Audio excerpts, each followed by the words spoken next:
औरत और सपने।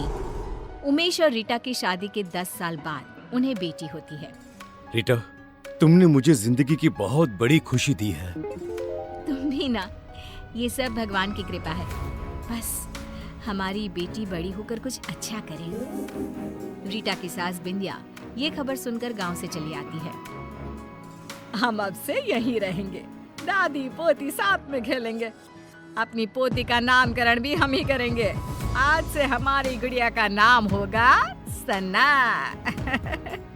आओ मेरी गुड़िया, दादी के साथ खेलोगी ना।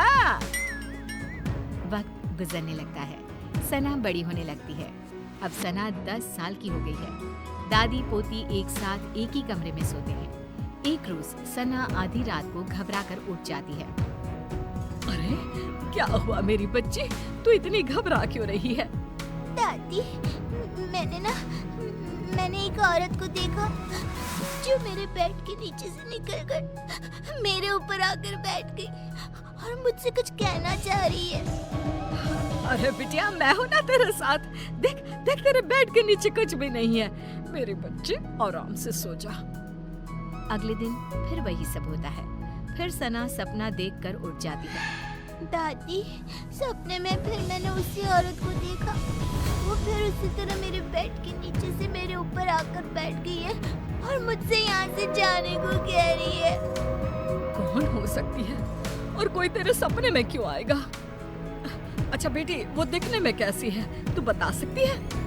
हाँ दादी, बड़ी बड़ी आंखें, गोल चेहरा, लंबे बाल, मोटी मोटी गाल, पतली दुबली, मानो जैसी कोई मॉडल हो। क्या? ये तो नीता है, लेकिन उसका तेरे सपने में आने का क्या मतलब है? दादी, ये नीता कौन है? कुछ नहीं मेरी बच्ची, तू सो जा। हाँ, अब बिंदिया की डर के मारे हालत खराब हो जाती है। वो रात भर सो नहीं पाती। अगली सुबह बिंदिया सारी बातें उमेश से कहती है। उमेश, वो वापस आ गई है। इस बार उसने अपना शिकार हमारी सना को बनाया है। सना को कुछ हो गया तो हम तो मर जाएंगे। क्या माँ, आप भी कैसी बातें कर रही हो? सपने से भला क्या होता है? कौन सा वो सच में निकल कर बाहर आ जाएगी? माँ, आप है ना कुछ ज्यादा ही सोच रही हैं। इस बात को यहीं खत्म कर दीजिए। और देखिए, रीटा को इसके बारे में कुछ भी खबर नहीं होनी चाहिए। उमेश की बातें बिंदिया के दिमाग से आर पार हो जाती है और वो नीता के बारे में ही सोचती रहती है। पहले तो सना को सपने रात में आते थे, लेकिन अब तो उसे दिन में भी सपने आने लगते हैं। एक शाम जब सना सोकर उठती है और जोर जोर से रोने लगती है। नहीं, मेरी मम्मी को कुछ मत करना। मैं वो सब करूंगी जो तुम कहोगी। क्या हुआ मेरी बच्ची, तू रो क्यों रही है? मम्मा, वो आपको मार देगी। वो रोज रात को मेरे सपने में आती है, कभी मेरे बेड के नीचे तो कभी मेरी अलमीरा के पीछे छिपी रहती है। क्या बोल रही है बेटा? मुझे कुछ समझ में नहीं आ रहा। कौन आ जाती है और मुझे क्यों कुछ करेंगे? मम्मा, एक औरत मेरे सपने में आती है, मेरे बेड के नीचे से निकलकर मेरे ऊपर आकर बैठ जाती है और कहती है ये उसका घर है, वो आपको मार देगी क्योंकि आपने उसकी जगह छीन ली है इस घर में। बेटा, ऐसा कुछ नहीं है और सपने ना सच नहीं होते। आपकी मम्मा को कोई नहीं मार सकता। रिया सना को तो शांत कर देती है, लेकिन उसके दिमाग में ये सब चलने लगता है और वो अपनी सास को ये सब बताती है। ये सब मुझे पता है रीटा। तब तो आपको ये भी पता होगा कि वो औरत कौन है जो सना के सपने में रोज आती है, और आपने मुझसे ये सब क्यों छुपाया? हमें कुछ नहीं पता बहू। हमें तो लगा कि तुझे चिंता हो जाएगी, इसीलिए हमने तुझे नहीं बताया। सपनों का हकीकत का क्या मेल? नहीं मम्मी जी, इस सपने का कोई ना कोई मतलब जरूर है। अगली सुबह रीटा और बिंदिया किसी पंडित को अपने घर बुलाते हैं और सना को झाड़ा दिलवाती है और उसे सारी बात बताती है। उस औरत की आत्मा भटक रही है और कहीं ना कहीं उस औरत का इस घर से कोई ना कोई संबंध जरूर है। सना बिटिया को ही इसका तोड़ निकालना होगा और उससे पूछना होगा वो क्यों आई है और वो क्या चाहती है। रीटा सना को समझाती है कि उसे उस औरत से सब कुछ पूछना होगा।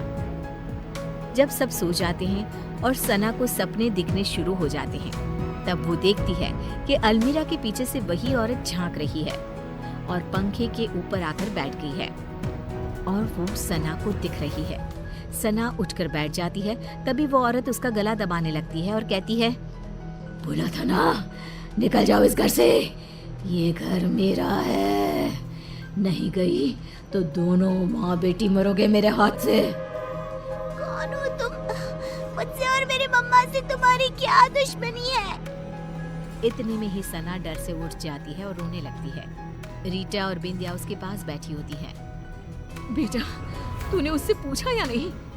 इतने में ही उन लोगों को एक आवाज आती है, पूछा लेकिन जवाब सुने बिना उठ गई, इसीलिए मुझे यहीं आना पड़ा। जोरों की हवा चलने लगती है, कमरे का सारा सामान गिरने लगता है और एक औरत सबके सामने आकर खड़ी हो जाती है। तुम कौन हो? बिंदिया, तू नहीं जानती मैं कौन हूँ? तू बताएगी इन लोगों को या मैं बताऊं? ये नीता है, एक मॉडल। उमेश और नीता एक दूसरे से प्यार करते थे और शादी करना चाहते थे, लेकिन हमने इन दोनों की शादी नहीं होने दी। हमें नाचने वाली बहू नहीं चाहिए थी, इसीलिए हमने उमेश से भी झूठ कह दिया कि नीता उसे धोखा देकर किसी और के साथ भाग गई है और उमेश की शादी तुमसे करवा दी। ये सब के पीछे तुम थी ना माँ? आपको पता था ना माँ कि मैं नीता के बिना नहीं रह सकता। ऐसा क्यों किया माँ तुमने? क्यों?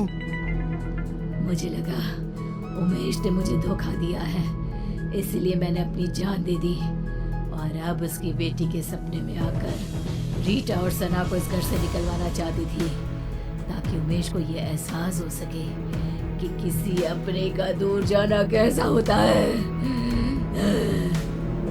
तुम्हारी गुनहगार तो मैं हूँ नीता, तुम मुझे मार दो और अपना बदला पूरा कर दो। मुझे माफ कर दो नीता, मैंने माँ की बातों पर भरोसा कर लिया और एक बार भी तुम्हारा पता लगाना जरूरी नहीं समझा। मुझे माफ कर दो। नहीं, अब मुझे किसी से कोई शिकवा नहीं है।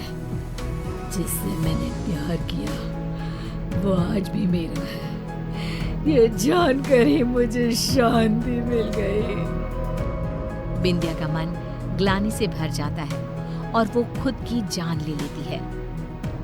ये क्या कर दिया माँ तुमने? क्या कर दिया?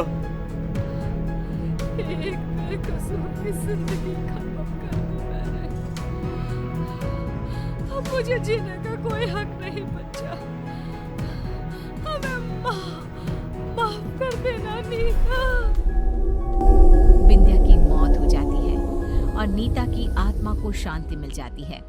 उमेश नीता को अपनी पहली पत्नी का दर्जा देकर उसकी तस्वीर अपने घर में लगवा देता है और सना और रीटा के साथ खुशी खुशी जीने लगता है।